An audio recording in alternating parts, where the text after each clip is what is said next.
After delving into a little bit of research to that scholarly paper from 1958, I have modified the simulation a bit, where what we'll see here is that the bigger fish have a higher max speed than the smaller fish, and for testing purposes right now, I have the fish going as fast as they can. They are going maximum velocity.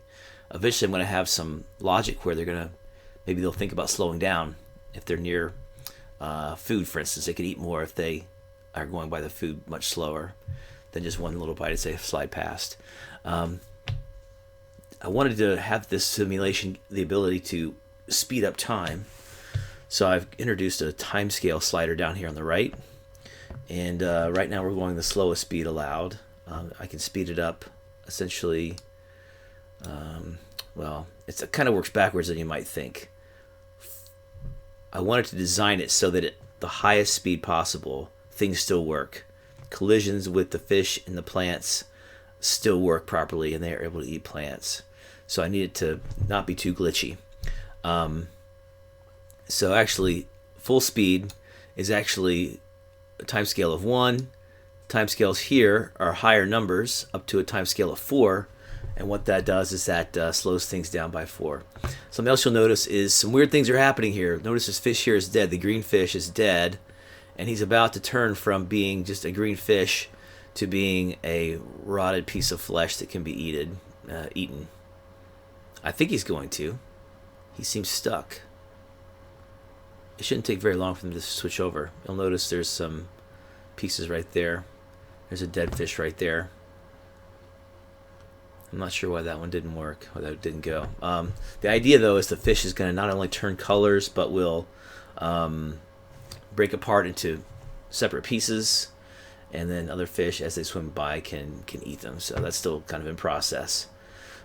In fact, right now, it treats these fish as if they're plants, so the way they're scaling and getting eaten is turning them flat, which is not right, obviously. But I still don't know why a couple of these haven't turned to dead fish yet. That's strange. Anyway, that's how these things go. Something else that was happening is as I sped things up to full speed, I noticed that sometimes fish would slip past the barrier walls and fly off into space. So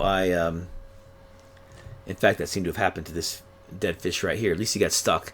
So what I did was I increased the size of the walls and the colliders on those walls to catch fish before they flipped out into empty space. It still seems to be doing some strange stuff with the dead fish, though. If you'll notice, if they die by the wall, they might flip around and get stuck in the glass. So strange things happening there. But anyway, that's it for now. All right, I decided I'd say one more thing today. I created a prefab for the dead fish. So when a fish dies, the fish prefab will, before it destroys itself, will create a dead fish prefab on top of it, and will transfer things to it, like its velocity. I also need to transfer the rotation that the fish is currently doing, so the dead fish will be rotating the same. So it's a seamless transition from the live fish to the dead fish.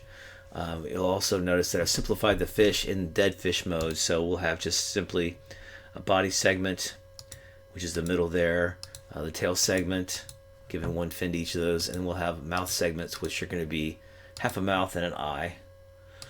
So need to work on getting those to flip out properly, and I think I may go through also and change not use the normal fish sprites for these, but add in some more rotted fish look. Maybe add some skeleton type look with meat on the bones, something like that.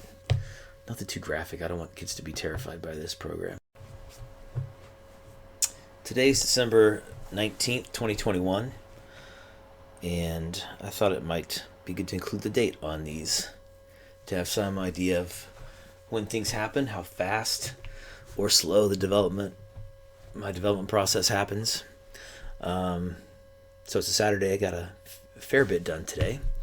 wanted to demonstrate that to you guys. One of the first things I did was I started out with like plants where I was tracking essentially just one dimension of a plant, maybe just the width, let's say, and the width of the fish, and then I'd have the length of the fish be a different ratio to that. But for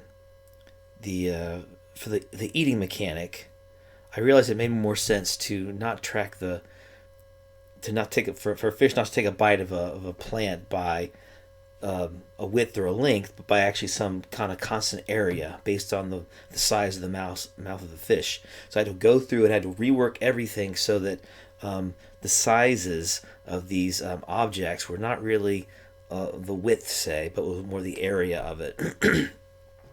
So now the plants scale up by adding a kind of a constant area per growth segment, not scaling just the different linear dimensions.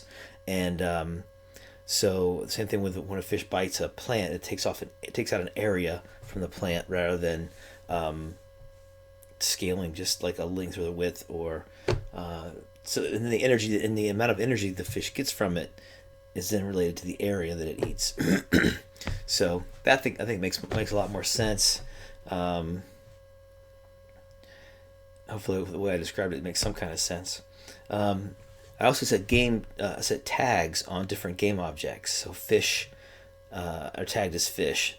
Plants are tagged as plant.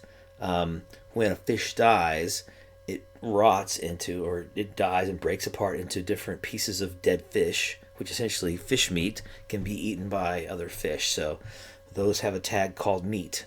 So that way, when in the eating part of it, in the eating mechanic, I can keep track of what the fish's mouth is coming in contact with. Is it a plant?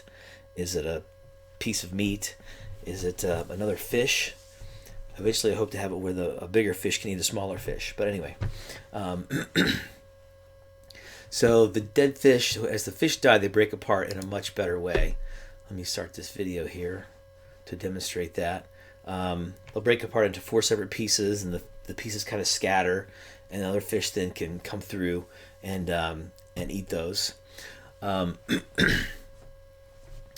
After a certain amount of time, the fish meat will rot and disappear. But if a fish can eat the meat before it rots, meat provides twice the energy that a bite of meat provides twice the energy that a bite of a plant provides. And I wanted to kind of track the whole overall system. Okay, there at the top we see a fish died, broke apart into pieces of meat, and as they come along and get eaten, they can be eaten away. If they don't get eaten, they will eventually rot away and disappear. Because I realized during some of my tests that there were like 50 fish, and they would all die, and there would just be loads of dead fish meat everywhere, and it was kind of disgusting, actually. So I thought maybe I don't want the fish meat hanging around forever. I also want to kind of keep track of the how the fish population as a whole was doing. So I added some tracking. There's another dead fish right there. See the parts kind of floating around. Maybe those will get eaten.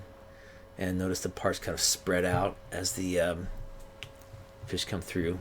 Right now the fish are still moving randomly too. They're not actually hunting for anything, or able to see anything. So if they eat a fish or a plant, it's purely by luck. Anyway, so I'm tracking the number of fish here. You see the number of plants I have, 76. I've got 6 fish left.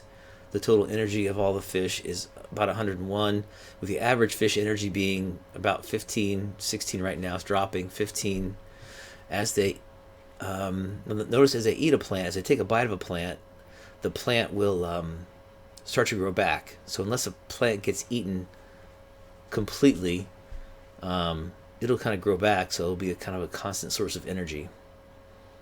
So we'll see how these fish do. Notice the fish that are left are kind of the shorter, squattier fish, which swim slower and burn up less energy.